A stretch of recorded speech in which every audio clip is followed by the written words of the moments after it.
নবোদয় শিশু একাডেমির প্রিন্সিপাল জনাব আব্দুল আজিজ সাহাব ও পর্দানশীল মা ও ভগ্নীগণ, বিশেষ করে বসে থাকা স্টুডেন্টদের আমি আমার আন্তরিক সালাম এবং শুভেচ্ছা জানাই। अस्सलामु अलैकुम व रहमतुल्लाहि व बरकातुहू। मोहम्मद की मोहब्बत दीन इस्लाम की पहली शर्त। मोहम्मद सल्लल्लाहु अलैहि वसल्लम की मोहब्बत दीन इस्लाम की पहली शर्त। अगर हो इसमें खामी तो सब कुछ नामुकम्मल। वो इबादत इबादत ही नहीं, वो इबादत ही नहीं जिसके दिल में हुब्बे रसूल नहीं। खुदा की रजा चाहते हैं दो आलम, खुदा की रजा चाहते हैं दो आलम। खुदा चाहता है रज़ा मोहम्मद सल्लल्लाहु अलैहि वसल्लम।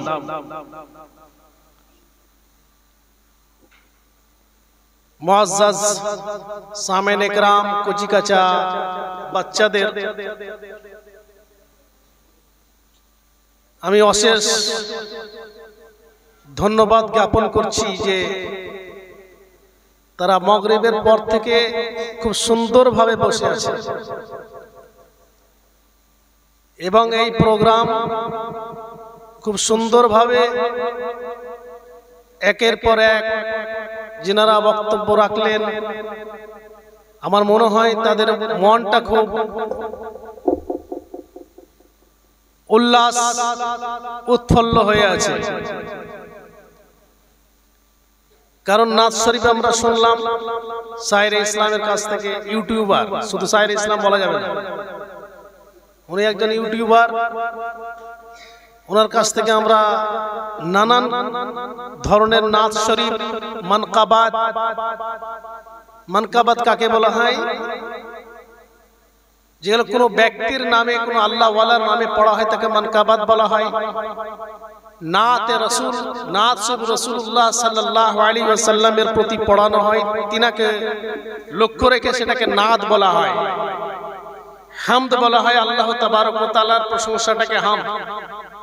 তো তিনি সবটাই পড়েছেন। তো যাই হোক, আমরা খুব ভালোভাবে শুনলাম। এর পূর্বে আপনাদের প্রাক্তন শিক্ষক মাওলানা শফিউল ইসলাম সাহেব, উনিও কিছু আলোচনা করলেন, বক্তব্য রাখলেন।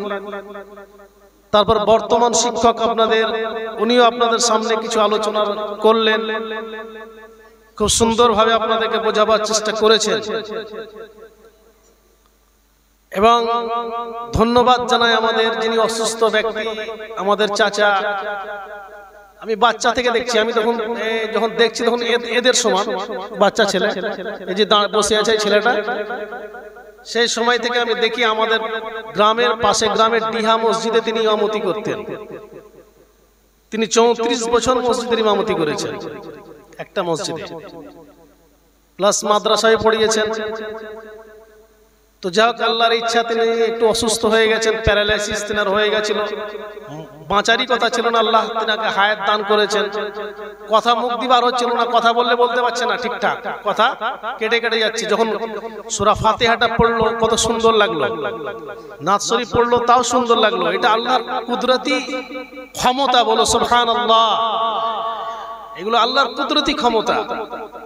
কথা বলতে পারছেন না, আবার একটু কোরআন তেলাওয়াত করলেন, কত সুন্দর লাগলো।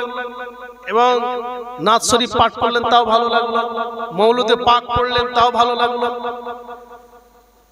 তো যাই হোক, আমরা অনেকক্ষণ থেকে ধৈর্য ধরে শ্রবণ করছিলাম। কিছু আলোচনা ইনশাআল্লাহুল আজিজ রাখবো। আজকের উদ্দেশ্য যে আমরা সকলেই জানি, বাবুটার নাম কি গো? আতিফ, খাজা আতিফ ইসলাম। আচ্ছা, খাজা আতিফ ইসলাম আমাদেরকে চকলেট দিচ্ছিল। হ্যাঁ, চকলেট দিল, তারপরে আবার তার আগে কি দিল, আর একটা পেন দিল। তো খাজা আতিফ ইসলামও খুব আনন্দিত হয়ে আছে মনে হয়, কেউ দেখতে পাচ্ছি না যে ছেলেটাকে গো, যা নিচে গেছে। তো তার দোয়া খায়েরের মজলিস, সেই বাচ্চাটা জন্মগ্রহণ করেছিল এই দিনেই। আমরা বার্থডে মানাই না, তার জন্য দোয়া করি। বার্থডে মানানোটা আমাদের জন্য অশোভনীয়, জন্মদিন পালন করা সেটা আমাদের জন্য ঠিক না। জন্মদিন পালন করার জন্য বা জন্মদিনে খুশি আনন্দ করব, এটা ঠিক আছে। কেমন করে? এমনি করে কিছু মিলাদ শরীফ পড়ে, মৌলুদে পাক পড়ে, কিছু সিন্নি রেখে, দোয়া খায়ের করে, বকশিশ করে দিয়ে, এটাই সব থেকে বড় কাজ। আর তার জন্য দোয়া করা হয় যে আল্লাহ, সেই বাচ্চাকে তুমি জেহেননশী করো, সেই বাচ্চাকে তুমি দ্বীনি এবং দুনিয়াবি রাস্তায় চলার তৌফিক এনায়েত করো। সে বাচ্চা যেন বড় হয়ে সমাজের উপকার, সমাজের কল্যাণে আসতে পারে। ইয়া আল্লাহ, তার দ্বারাই তুমি দ্বীনের খিদমত নিও, তার দ্বারাই তুমি সমাজের খিদমত নিও। এই দোয়া হবে, তাহলে কত সুন্দর একটা মজলিস। তো আমাদের প্রত্যেকেরই এই ধরনের মজলিস করাটা অতি উত্তম। না হলেও কমসে কম কিছু সিন্নি রেখে একটু দোয়া খায়ের করে দিয়া, ফাতিহা করে দিয়া। তো আমি ধন্যবাদ জানাই আমাদের যিনি প্রিন্সিপাল, নবোদয় শিশু একাডেমির যিনি প্রিন্সিপাল, আমাদের খাজা আব্দুল আজিজ ইসলাম সাহেবকে, যে তিনি এই প্রতিষ্ঠানকে গড়েছেন খুব কষ্ট করে। আমি দেখেছি তিনি প্রথমে ভাড়ায় নিয়েছিলেন, তারপরে আল্লাহর রহমতে ধীরে ধীরে তিনার আব্বা মায়ের দোয়া, তার সাথে আব্বার দোয়া, দাদার এখানে কৃপা আছে, ওনার দাদা খুব মেহনত করেন এবং দেখেন। তো ওনাকেও ধন্যবাদ জানাই এবং প্রত্যেক শিক্ষক মন্ডলীদেরকে, শিক্ষিকাদেরকে আমি ধন্যবাদ জানাই যে তিনারা যে মেহনত করেছেন বলেই হয়তো এই ফল আজকে দেখা যাচ্ছে। আগামীতেও তিনাদের মেহনত থাকবে। এবং বাচ্চাদের তোমাদের একটু লক্ষ্য রাখতে হবে, ওস্তাদ বা শিক্ষকের অনুগামী হওয়া, তিনাদের বাধ্য হওয়া। তিনারা যেইভাবে চলতে বলবেন, যেভাবে তোমাদেরকে গাইড দিবেন, সেই গাইডটাকে একটু ফলো করা, এটা তোমাদের জন্য ফরজ, সুন্নত নয়, মুস্তাহাব নয়। যদি তোমরা শিক্ষকের কাছ থেকে, তিনাদের গাইড থেকে দূরে যাও, কেউ যদি ভাবো কি আমি চালাকি করছি, আমি একটুকু বাহানা করছি, পড়াতে একটু ঢিল দিচ্ছি, তুমি ফাঁকি কাকে দিচ্ছ? নিজেকেই দিচ্ছ। এখন কম্পিটিশনের জামানা, এত কম্পিটিশন যে বলার নেই। সে কম্পিটিশনে তোমাকে উত্তীর্ণ হতে গেলে পরে তোমাকে লেগে থাকতে হবে খুব ভালো করে, যে ইনশাআল্লাহুল আজিজ আমাকে উচ্চ শিখরে পৌঁছাতেই হবে। তোমার নাম্বার কত পাও সেটা তোমার ফ্যাক্ট নয়। নাম্বার তুমি কত পাবে, 100তে 99 পাবে না 98 পাবে না 97 90 পাবে, তোমাকে এটা দেখলে হবে না। তোমাকে তোমার সাবজেক্ট গুলো, তোমার চ্যাপ্টার গুলো তোমাকে কমপ্লিট করতে হবে। এটাই তোমাকে প্রথম ফলো করতে হবে। নাম্বারটা তো পরে হবে। তুমি চ্যাপ্টার কমপ্লিট করলে না, তো পরীক্ষায় বসবে, দুই একটা চ্যাপ্টার বাদ থাকলো, তোমার কোশ্চেন এলো, তো অ্যানসার কি করে দেবে? দিতে পারবে কি? পারবে না। তাহলে কমপ্লিট করাটা, এটাকে মাথায় রাখতে হবে কি সাবজেক্ট যেন আমরা কমপ্লিট করতে পারি, এবং শিক্ষকদের যেভাবে আমাদেরকে গাইড করবে, সেই গাইডটাকে যেন আমরা ফলো করতে পারি। তাহলে 100তে 100% তোমরা উপরে যাবে, 100তে 100% তোমরা মানে উত্তীর্ণ হবে, ভালো হবে। দেখবে স্কুলের সব ছেলেকেই একটা ক্লাসে সবাই ফার্স্ট হয়, একটা হয়। তো একটা ফার্স্ট হয়, দেখা গেল ওই ফার্স্ট বয় ছেলেটা একটা জায়গায় গিয়ে, উঁচু জায়গায় গিয়ে স্লিপ কেটে পড়ে যায়। আবার দেখা যাবে 10 নম্বর যে ছেলেটা আছে সেই ছেলেটা আবার বিশাল উঁচু জায়গায় পৌঁছায়। এরকম ইতিহাস ঘটনা আছে না নাই? আছে। তাহলে একটা কাচ্ছিম এবং খরগোশের একটা ঘটনা তোমরা তো জানোই। মানে কচ্ছপ এবং খরগোশে লেগেছে তারা রেশারেশি, তারা রানে কে ফার্স্ট হতে চায়, বলে পৌঁছাবো আমরা আগে। তো দুজনাই দৌড়ছে। আচ্ছা, তো এর বোকামি নয় কচ্ছপের? কচ্ছপ তো ধীরে ধীরে ধীরে ধীরে ধীরে ধীরে যাবে, আর খরগোশ তো দৌড়ে দৌড়ে যাবে। খরগোশকে পারবে কি? পারবে না। এর মনের বল ছিল, পারবো না তো বটে, কিন্তু দেখি তো একবার চান্স। তো যখন তাদের মানে রান শুরু হলো, তো খরগোশ করলো কি, কিছুক্ষণ গিয়ে দেখলো কি ও তো কাচ্ছিপের কোনো গল্পই নাই, ও তো পারবেই না, আমি চুপচাপ এখানে খালি আরাম করি। কিছুক্ষণ দৌড়ে গিয়ে ও একটা জায়গায় আরাম করতে লাগলো। এর কচ্ছপটা করলো কি, ও ধীরে ধীরে ওর গতিতেই যায়, তো আর আরাম করছে না। ও গিয়ে একদম জায়গায় পৌঁছে গেছে, শেষ জায়গায়। দেখছে খরগোশ তখন আসেনি। খরগোশ এবার গা ঝাড়া দিয়ে দেখছে, দেখি এবার আমিও যাই, তো এখন আসেনি, আমি পৌঁছাই। এবার পৌঁছিয়ে দেখছে তো কচ্ছপ আগে চলে এসছে। তার মানে এটা বলার উদ্দেশ্য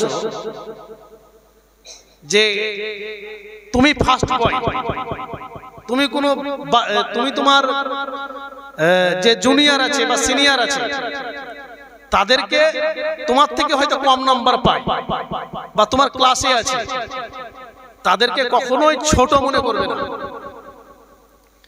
তোমাকে মনে করতে হবে কি তারাও হয়তো পারতে পারে, কিন্তু আমি যদি সঠিক রাস্তায় থাকি তাহলে ইনশাআল্লাহ আমি জয়ী হব।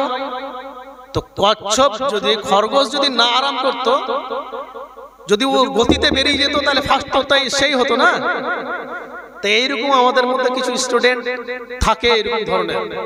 তো এই মনোভাবটা তোমাদের কাছ থেকে সরিয়ে নিতে হবে, এবং একটাই তোমাদেরকে পাওয়ার দেখাতে হবে কি আমি আগাবই। চাচে কে ফার্স্ট হোক, কে সেকেন্ড হোক, কে থার্ড হোক, দেখে দরকার নেই। কারণ কি, এমন এমন ঘটনা আছে যে আমার ক্লাসে দেখেছি। আমি উত্তরপ্রদেশে যখন পড়তাম এলাহাবাদে, তো পড়ার সময় মানে গোটা ভারতের ছেলে, প্রত্যেকটা রাজ্য থেকে 5টা 10টা 8টা করে ছেলে, তারা আমার সাথী। তো তাদের ভাষাও আলাদা, তাদের কথাও আলাদা। তারা নিজের ভাষা নিজের মতন করে বলে, আমরা বাঙালি, আমরা বাংলা ভাষায় বলি, কিন্তু ওখানে গিয়ে একটা ভাষা বলতে হবে, সেটা হচ্ছে হিন্দি, উর্দু।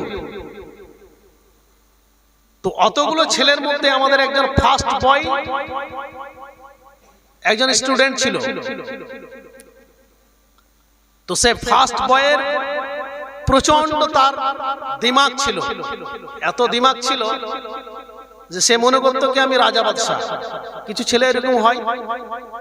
তো তার অ্যাটিটিউডটা এই ধরনেরই ছিল, তার মানসিকতা এরকম ছিল। তো তারপরে দেখা যায় ওই ছেলেটা যখন এক্সাম হলো, এক্সামের সময় দেখা গেল 3 নম্বরে চলে এলো। তো তার মানে কি ওই জিনিসটা ওর ভিতরে ছিল, অহমিকা, তার মধ্যে ছিল ঘমন্ড, তার মধ্যে ছিল কি হামচে দিগার নিস, আমার চেয়ে কে বড় আছে, আমার থেকে কেউ নয়। এই জিনিসটাকে আমাদেরকে আউট করতে হবে। নিজেকে সবসময় সিম্পল মনে করতে হবে কি আমি সাধারণ। যতই তোমাকে আল্লাহ জ্ঞান দেখ, দেখো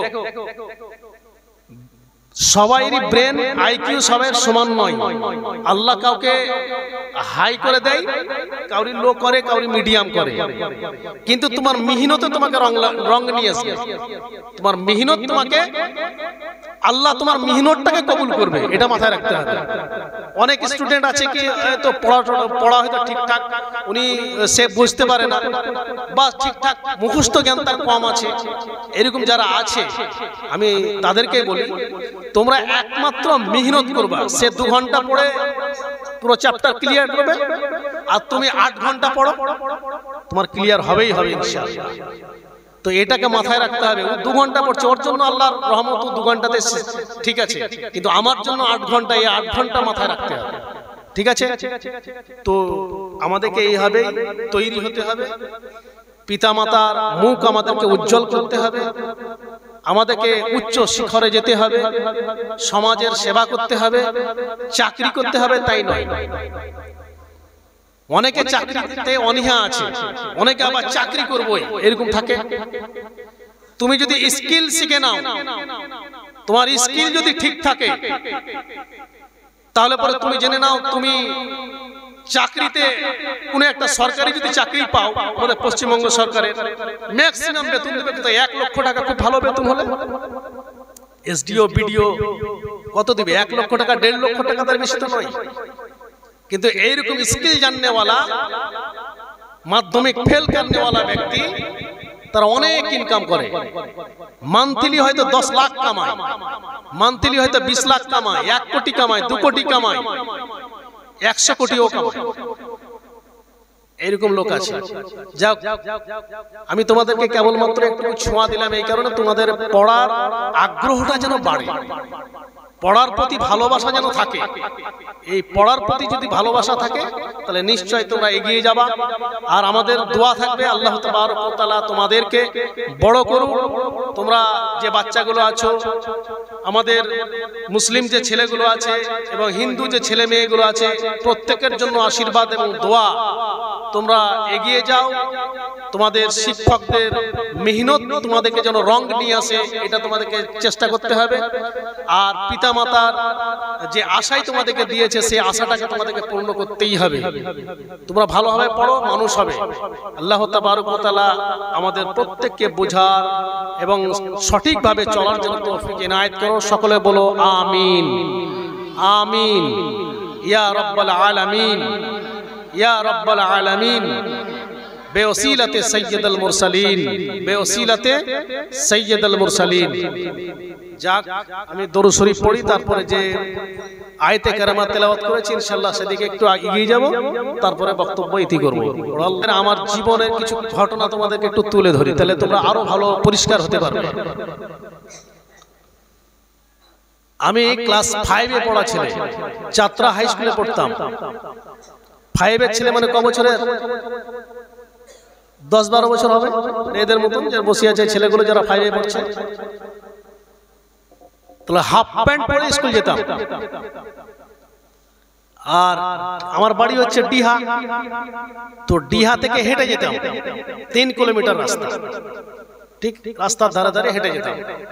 তখন এই হুজুর হচ্ছে ওই গ্রামের ইমাম, এই হুজুর তোমাদের যিনি হুজুর আছেন শফিউল্লাহ সাহেব, তখন আমাদের গ্রামের তিনি হচ্ছেন ইমাম সাহেব। তো বাড়িতে 8 আনা পয়সা দিত, 50 পয়সা। তো যাবার সময় যদি বাসে যাই তাহলে তো ঝালমুড়ি খাওয়া হবে না, আর আসি যদি তাহলে পরে যেতে আর আসতে শেষ, তাহলে ঝালমুড়ি কি খাবো? তো একবার হেঁটে যেতাম, আসার সময় বাসে আসতাম। আর সমর বলে এক ব্যক্তি ছিল স্কুলের পাশে, ও ঝালমুড়ি বিক্রি করত, 4 আনাই দিত, 25 পয়সায় 4 আনাই ঝালমুড়ি। তো ঝালমুড়ি দিত, আমরা খেতাম, তারপরে আবার বাসে চলে আসতাম, কোনোদিন আবার হেঁটেও আসতাম। আর আমাদের এই ব্যাগ ছিল না, ব্যাগ কি জিনিস বুঝতাম না। তোমরা যে পিঠে ব্যাগ নিয়ে যাও না স্কুল, ব্যাগ ছিল না, চটের ব্যাগ হাতে করে নিয়ে ঘাড়ে করে ঝুলিয়ে হাঁটতাম, ঠিক। তো হাফ প্যান্ট পরে স্কুল থেকে যেতাম, আসতাম। হাফ ইয়ারলি পরীক্ষা দিয়েছিলাম, খুব ভালো মনে পড়ে। অ্যানুয়ালি পরীক্ষা দিইনি। আমার নানা খুব বড় ধরনের আলেম ছিলেন, তিনার বাড়ি পোদরা, মওলানা আব্দুল সত্তার সিদ্দিকী রহমতুল্লাহ আলাইহি। তিনি আমাদের বাড়ি বেড়াতে গেলেন। তো বেড়াতে গিয়ে আমার খুব ভালো মনে পড়ে, তখন মুরগি হতো খুব, আমাদের মুরগি হাঁস, সেগুলোকে দাবড়িয়ে ধরলাম, ধরে নানার সম্মান করলাম। মা বলছে ধর ধর ধর, আজ স্কুল যেতে হবে না, ধর। তো ছুটে ধরলাম, নি নানার খিদমত হলো। এবার নানা যখন বাড়ি আসছেন তখন আমি বলছি কি নানার সঙ্গে আমি যাবো, আমি মাদ্রাসায় পড়বো।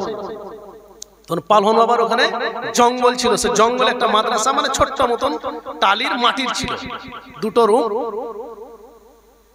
তো চলে এলাম, মা বলছে তাহলে যা, তোর যদি তাই মনে হচ্ছে তো তাই যা। তো বেরিয়ে চলে এলাম মাদ্রাসা। তারপরের দিন আব্বা দেখছি তো পাঞ্জাবি, পায়জামা, মশারি, টর্চ লাইট যেটা লাগে আর কি, সেগুলো পৌঁছিয়ে দিল। নিয়ে ওই মাদ্রাসায় শুরু করলাম। তাহলে আমি কত দূর পড়লাম? 5 পড়লাম। তো 5-এ পড়িনি, 5-এ অর্ধেকটা হাফিয়ালি, পড়ার গুরুত্বই তো বুঝতাম না। পড়তে হয়, যেতে হয়, যেতাম। নিয়ে মাদ্রাসায় পড়লাম, মানে মাদ্রাসা পড়ার আমার মহব্বত ছিল, একটা ভালোবাসা ছিল, মাদ্রাসায় পড়ব। সেখানে 6 বছর থাকলাম। ওখান থেকে উত্তরপ্রদেশ গেলাম ডাইরেক্ট। উত্তরপ্রদেশে পাস করে এলাম 2003 সালে। 3 সালে আসার পর মাদ্রাসার শিক্ষক হলাম। ওই মাদ্রাসায়, যে মাদ্রাসায় পড়েছি সেই মাদ্রাসার শিক্ষক। তাহলে শিক্ষকতা করছি। তো একদিন মিটিং হচ্ছে। তো মিটিং এ আমার একটা মামা মাস্টার মশাই, ওনার বাড়ি হচ্ছে পোদরা বাড়ি, আমার ছোট মেজো নানার ছেলে, উনি তেজাটি হাই স্কুলের টিচার, এখন রামপুরহাটে বাড়ি করেছেন, হসপিটাল মোড়ে। ওই মামাকে বলছি, মামা স্কুলে, হাই স্কুলে আমাদের চাকরি হবে না? তো যেমন তোমার ডিগ্রি কি আছে? তো বলে ডিগ্রি আমার অনেক। বলে কি ডিগ্রি? না তো আলেম, ফাজেল, টাইটেল সব আছে আমার কাছে। তোমার ডিগ্রি গুলো দেখাও তো। এবার যখন দেখালাম তো বলছি, মামা তোমার এটা পাবলিক মাদ্রাসার ডিগ্রি, সরকারি মাদ্রাসার নয়, তোমার এতে কোনো চাকরি ফাকরি কিছু হবে না, তোমাকে এই মাদ্রাসাতেই পড়ে থাকতে হবে কিংবা মসজিদে থাকতে হবে। তাহলে কি করতে হবে? যদি আমি চাকরি করি তাহলে তোমাকে আবার স্কুলে পড়তে হবে, মাধ্যমিক দিতে হবে, উচ্চ মাধ্যমিক দিতে হবে, গ্রাজুয়েশন কমপ্লিট করতে হবে, ডিএড বিএড করতে হবে, তবেই তুমি চাকরি পাবে। তাহলে আবার যদি আমি স্টার্ট করি পড়াতে, তাহলে কত বছর লাগবে? তারপরে তো আবার পড়তে পড়তে তো বিয়ে করতে হবে, তাই না? বয়স হচ্ছে। তো স্ট্রাগলটা দেখো। আমি তোমাদের কেবলমাত্র জানাতে চাইছি আমার ইতিহাসটা, যে আমি কি করেছি সেটা নয়। তোমাদের এটা একটা বিরাট শিক্ষায় আসবে কি আমাদের বাপ মা আমাদেরকে কিভাবে মানুষ করছে, আমাদের যত টাকা খরচা হচ্ছে দিচ্ছে আমাদের জন্য। আমার খুব ভালো মনে পড়ে, 400 টাকা করে পাঠাতো এলাহাবাদ, এখান থেকে মানি অর্ডার করে টাকা মাদ্রাসায় পৌঁছাতো। 7 দিন 8 দিন সময় লাগতো। 400 টাকাতে সারা মাস চালাতে হতো। কোনো দিন ভাত, শুধু ডাল দিয়ে ভাত খাওয়া হয়েছে, এরকম দিন গিয়েছে। আর তোমরা কত ভালোভাবে আছো দেখো তো। আল্লাহ তোমাদের নিয়ামত দিয়েছে, তোমাদের পিতামাতা খরচা করে তোমাদেরকে পড়াচ্ছে। তো তারপরে মামা যখন বললেন, বলার পরে আমি বলে ঠিক আছে তাহলে দেখি এক চান্স। মুস্তফা ডাঙ্গাপাড়া হাই মাদ্রাসা, ওখানে যোগাযোগ করলাম। আমার আব্বার সঙ্গে প্রিন্সিপালের খুব ভালো সুখ ছিল, নুরুল ইসলাম সাহেব, আল্লাহ ওনাকে জান্নাতবাসী করুক, উনি এখনো আছেন, রিটায়ার হয়ে গেছেন। তো উনি যখন গেলাম ওনার কাছে কি আমি ভর্তি হব, মাদ্রাসায় পড়বো। তো বলছে তুমি তো এক জায়গায় আছো, ওখানে পড়াচ্ছ, আবার কি করে পড়বে? স্যার পরীক্ষার সময় পরীক্ষা দেবো, বাকি বই আমি বাড়িতে পড়বো, টিউশনই নেবো। তো 9-এ ভর্তি হলাম। এটাই যে আশ্চর্য লাগে না? আমি তো 5 পাস করলাম না, 9-এ ভর্তি হলাম। ম্যাথ পারবো কি? 5, 6, 7, 8, 9 4টা বছর যে ম্যাথ গুলো আছে বা ইংলিশ গুলো আছে সেগুলোকে আমি কভার করতে পারবো না, সেগুলো সম্ভব নয়। কিন্তু মনের বল ছিল, মনের বল ছিল, হিম্মত ছিল, পাস করবো তাতে যেমন করে হোক। সেন্টারের পরীক্ষা তো মাড়গ্রামে সেন্টার বসতো আমাদের, ওখানকার ছাত্ররা মাড়গ্রামে পরীক্ষা দিত। হাই স্কুল যেমন, হাই মাদ্রাসা তেমন, একই সিস্টেম, এটাও সরকারি ওটাও সরকারি, ঠিক? তো বোর্ড আলাদা। তো 9-এ ভর্তি হলাম, 9-এর বইগুলো নিলাম, খুব মেহনত শুরু করলাম, দেখি হয় কিনা। এবার আরবি সাবজেক্টগুলো তো আমার জানাই ছিল, ওগুলো তো অত মেহনত করার প্রয়োজন হলো না। ইংলিশ এবং ম্যাথে একটু চেষ্টা করতে লাগলাম, করতে করতে ধীরে ধীরে ধীরে ধীরে মাধ্যমিক দিলাম। মাধ্যমিক দিয়ে ফার্স্ট চান্সেই পাস করে গেলাম। পাস করলাম, খুব ভালো হবে না, বুঝতেই তো পারছো। আরবিতে পাচ্ছি 92, 98, 97 হাদিস ফিকা, আর এতে পাচ্ছি ম্যাথে কোন রকম পেয়েছি 10 টুনে 30, 25 পাস। আর এই ইংলিশেও পেয়েছি 30, 32 মনে হয়। তার মানে এই দুটো তো টাফ সাবজেক্ট, আমি তো কোনোদিনই করিনি ম্যাথ ট্যাথগুলো, তো টাফ হবেই। তো তা সত্ত্বেও আমি পেরেছি, মানে আমার মেহনতটা আল্লাহ কবুল করেছে। এক কথায় সাইকেল চালিয়ে, ওখান থেকে সাইকেল চালিয়ে এসে মাড়গ্রামে পরীক্ষা দিয়েছি। কোথা থেকে? ওই ডিহা থেকে সাইকেল চালিয়ে মাড়গ্রামে এসেছি, এসে পরীক্ষা দিয়েছি, মাধ্যমিক দিয়েছি। ঠিক এজি স্ট্রাগার জীবনের হিস্ট্রি। তারপরে ওখান থেকে মাধ্যমিক দিলাম, এইচএসও দিলাম, আবার এইচএস এর সেন্টার এখানে পড়ো। এইচএস এ একদম ব্যাপক, তো ম্যাথ ছিল না, তো এইচএস এ ম্যাথ নেই। ওখানে আবার ফার্স্ট ডিভিশন নাম্বার, তখন ডিভিশন ছিল সেই সময়, ফার্স্ট ডিভিশন নাম্বার পেয়ে গেলাম। 95, 96, 98, 92 এইরকম নাম্বার পেয়ে গেছিলাম আরবিতে। ইংলিশ গুলো একটু কম ছিল, 70, 72 এরকম করে। তারপরে এইচএস দেওয়ার পরে বেলডাঙ্গা চলে গেলাম, দারুল হাদিস সিনিয়র মাদ্রাসা। ওখানে গিয়ে আমাদের একটা সাবজেক্ট আছে যেটা হচ্ছে থিওলজি, থিওলজি অনার্স। থিওলজি মানে মশলা মশাইল, থিওলজি অনার্স ওখানে ভর্তি হয়ে যাবে। আলিয়া বিশ্ববিদ্যালয়ের ওটা হচ্ছে শাখা, কলকাতা যে আলিয়া আছে না, আলিয়া বিশ্ববিদ্যালয়, সেই আলিয়া বিশ্ববিদ্যালয়ের শাখা ওটা। তো ওখানে ভর্তি হয়ে গেলাম। ওখানে first year, second year, third year দিয়ে দিলাম, পাস করে গেলাম, ভালো নম্বরে পাস করলাম। তাহলে আটকালো কোথায়? পড়ছি, পড়াচ্ছি মাদ্রাসায়, ইনকাম করতে হচ্ছে, এর মধ্যে থেকে বিয়ে হয়ে গেল, বাচ্চা হচ্ছে, তার দেখভাল করতে হচ্ছে, সংসার চালাতে হচ্ছে, পড়তে হচ্ছে। এর থেকেও বলে চাকরি করতে হবে, নিশা ছিল, চাকরি করতে হবে। তো তারপরে আবার বিএডও করলাম, মাদ্রাজ ইউনিভার্সিটি থেকে এমএ কমপ্লিট করলাম, মাস্টার ডিগ্রি। তারপরে আবার বিএড করলাম, বিএডও কমপ্লিট করেছি। তারপরে সিউড়া পাহাড়ি জুনিয়র হাই মাদ্রাসায়, এটা অর্গানাইজ ভাবে হয়েছিল, সেই মাদ্রাসায় এখন আমি আরবিক টিচার। ঠিক আছে, এটাই হচ্ছে আমার মানে হিস্ট্রি। তাহলে এতটা গ্যাপ হওয়ার পরে এসছি, আর তোমরা তো কারখানাতে আছো, এটা তো কারখানা, প্রোডাকশন তৈরি হচ্ছে। আর তোমরা যে কোনো সময় 24 ঘন্টা এনি হাউ যে কোনো টাইমে তোমরা তো স্যারের কাছে গিয়ে স্যার এটা কি, আর আমাদের সেই ক্ষমতাটা ছিল না, স্যার কাকে বলবো, স্যার কাকে বলবো, কেউ তো স্যার নাই, যা করবো নিজেই করবো। মোবাইল ছিল না, ইউটিউব দেখে করব না গুগল দেখে করব, ছিল কি? ছিল না। তাহলে তা সত্ত্বেও যদি তোমার মনোবল স্ট্রং থাকে, পৃথিবীর কোনো শক্তি নাই তোমাকে আটকাতে পারে।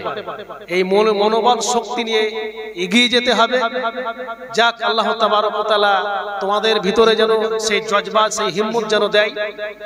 আর খুশুসি দোয়া এই স্কুলের প্রতিষ্ঠানের জন্য আল্লাহ পাক যেন তা কিয়ামত পর্যন্ত গোটা ভারতবর্ষ ব্যাপী একটা খ্যাতনামা তৈরি করে দেয়।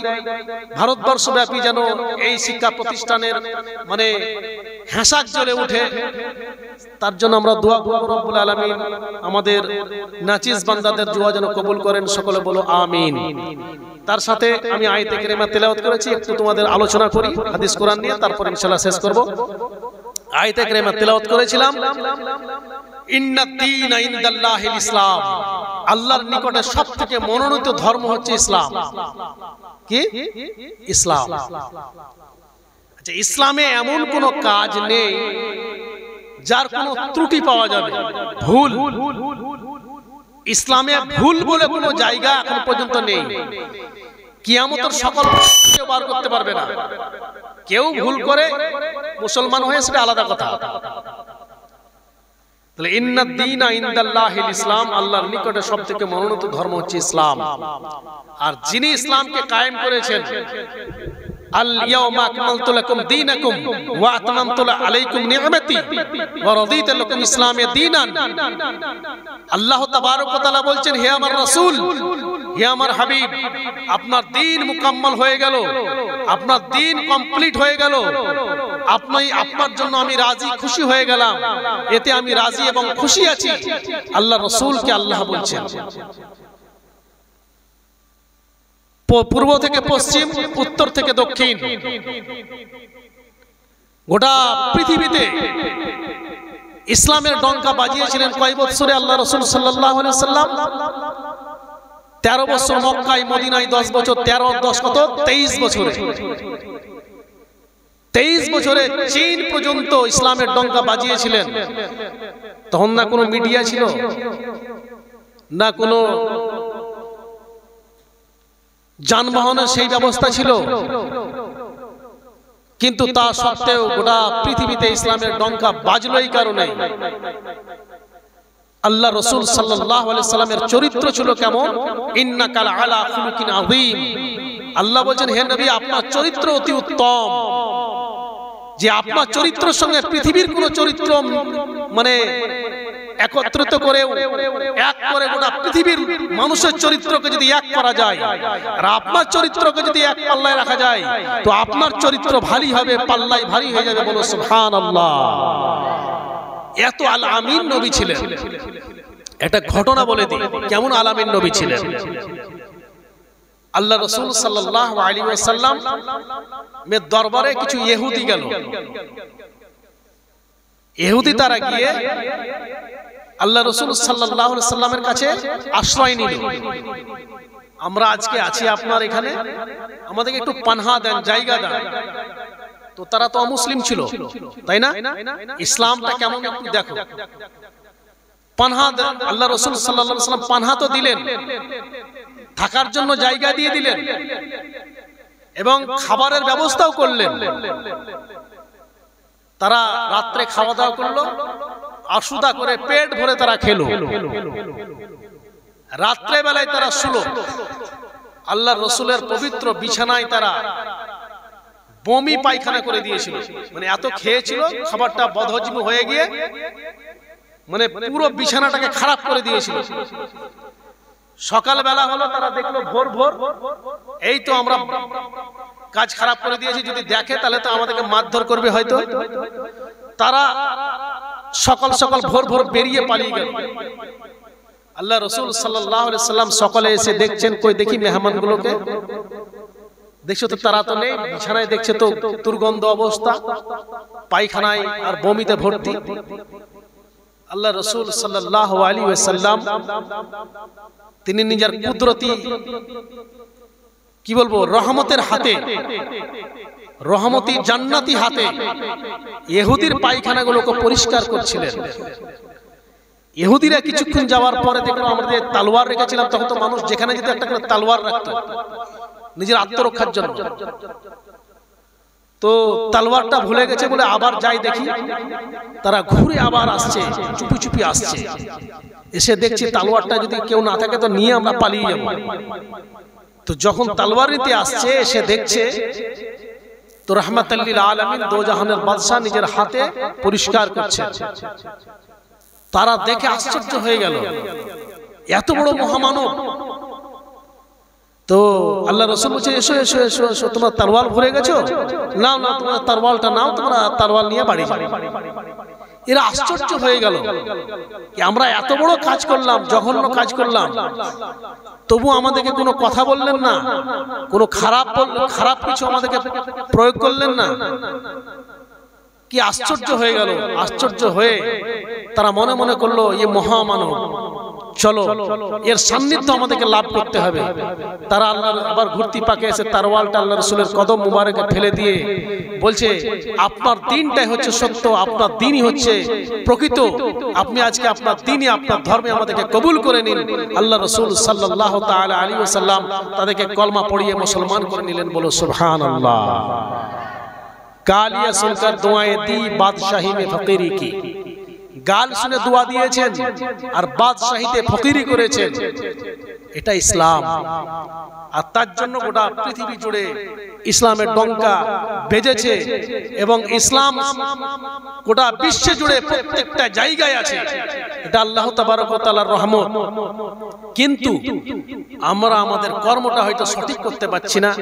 সেই কর্মটা আমাদেরকে দ্বীনি এবং দুনিয়াবি তালিমের মধ্যে থেকে, শিক্ষার মধ্যে থেকে আমাদেরকে সে আল্লাহ রাসূলের আদর্শ, সে আল্লাহ রাসূলের কি বলবো জীবনী আমাদেরকে লক্ষ্য রাখতে হবে। আর আল্লাহ রাসূলের জীবনীর লক্ষ্য রেখে যে কোনো মানুষ, যে কোনো ধর্মের লোক যদি আল্লাহ রাসূলের জীবনীটাকে ফলো করে তো ওর জীবন ধন্য হয়ে যাবে। আমরা তো দূরের কথা, আমরা তো বটেই, কিন্তু অন্যান্য ধর্মের যারা আছে তারাও যদি আল্লাহ রাসূলের জীবনীটাকে ফলো করে তারা আশ্চর্য হয়ে যাবে। যে আল্লাহ রাসূলকে শহীদ করার জন্য পরিকল্পনা করে দিল, সেই বুড়ি টাকা মানে সুতো বিক্রি করে আল্লাহ রাসূলকে মানে জব করার জন্য, শহীদ করার জন্য ওই ইয়েতে মানে যারা ইসলামের শত্রু ছিল তাদেরকে টাকাগুলো দিবে আর আল্লাহ রাসূলকে শহীদ করবে। সেই বুড়িকে আল্লাহ রাসূল আমার গাঁটরি নিয়ে তার মাথায় নিয়ে বাজারে দিয়ে চলে এলেন। বুড়ি বলছে, বাবা তুমি কে, এত ভালো ছেলে? তো বলছে, তুমি যাকে মার্ডার করার জন্য যে পয়সা জোগাড় করে যেখানে তুমি জমা করবে সেই ব্যক্তি আমি, মুহাম্মদ সাল্লাল্লাহু আলাইহি সাল্লাম। এটা সম্ভব মনে হচ্ছে? এটা অসম্ভব মনে হচ্ছে। তোমাকে কেউ মারবে আর তুমি তাকে মদত করবে কি সাহায্য করবে? এটা হয় না। এটা আল্লাহ রাসূল সাল্লাল্লাহু তাআলা আলাইহি ওয়াসাল্লামের জন্য। আল্লাহ রাসূল সাল্লাল্লাহু আলাইহি ওয়াসাল্লামের সঙ্গে তার চরিত্র দেখে এত তুমি মহামানব, এত ভালো ছেলে, আজ বাবা এই ছেড়ে দিলাম গাঁটরি আর তুমি আমাকে তোমার ইসলাম ধর্মে আমাদেরকে দীক্ষিত করে নাও, কলমা পড়িয়ে নাও। ইসলাম ধর্ম কবুল করলেন। ইসলাম তলোয়ারের দ্বারাই মানে জয় হয়নি,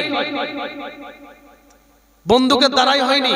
ইসলাম হয়েছে আল্লাহ রাসূল সাল্লাল্লাহু আলাইহি ওয়াসাল্লামের জবানি মহব্বতে। আল্লাহ রাসূল সাল্লাল্লাহু আলাইহি ওয়াসাল্লামের যে রহমতের জবান ছিল, সে জবানটা ছিল আল্লাহ তাবারক ওয়া তাআলার কবুলিয়াতের জবান। যা বলতেন সেটাই হতো। আল্লাহ বলছেন, ইদ রামাইতা মা রামাইতা ওমা কিন্নাল্লাহ রামা। হে নবী, যখন আপনি কাকর নিক্ষেপ করেন আপনি করেননি, আমিই করেছিলাম। বলো সুবহানাল্লাহ। আল্লাহ রাসূল যখন মক্কা ছেড়ে মদিনা হিজরত করবেন, কাকর পড়লেন, কাকর ছিটিয়ে দিলেন চারিপাশে। আল্লাহ বলছেন, রাসূল আপনি ছিটাননি, আমিই ছিটিয়েছি। বলো সুবহানাল্লাহ। তাহলে আল্লাহর রাসূলের করাটা হচ্ছে আল্লাহর রাসূল, আল্লাহর করা। মাইয়াতিউর রাসূলা ফাকাদ আতা আল্লাহ। রাসূলের ইতাআতটাই হচ্ছে আল্লাহর ইতাআত। আল্লাহর নবীর মুহাব্বত হচ্ছে আল্লাহর মুহাব্বত। তো আল্লাহ রাসূলের ইতাআত মুহাব্বত, এটাই দ্বীন, এটাই ইসলাম। এটার মধ্যে আমাদেরকে কায়েম এবং দায়েম থাকতে হবে। রব্বুল আলামিন আমাদের সে তৌফিক ইনায়েত করুন। তোমাদেরকে অনেক ঘটনা শোনাবার আমার ইচ্ছা ছিল, কিছু কিছু তোমাদেরকে আশ্চর্য কিছু আলোচনা সেই জামানার বাদশাদের বা মক্কা মদিনার কিছু ঘটনা শোনাতে চাইছিলাম, কিন্তু অনেক বেজে গেল, 9:30 বাজছে। যাও, তোমরা আবার পড়ার ব্যাপার আছে, যেহেতু তোমাদের পড়াটা হচ্ছে মেন ব্যাপার। ইনশাআল্লাহ আল আজিজ আবার কখনো তোমাদেরকে, আজকে তোমাদেরকে নসিহতমূলক আলোচনা করলাম, তোমাদের জন্য কিছু নসিহত করলাম, আর ইনশাআল্লাহ আল আজিজ আগামীতে আবার তোমাদেরকে শোনাবো। আল্লাহ তাবারক ওয়া তাআলা আমাদের সে তৌফিক ইনায়েত করুন।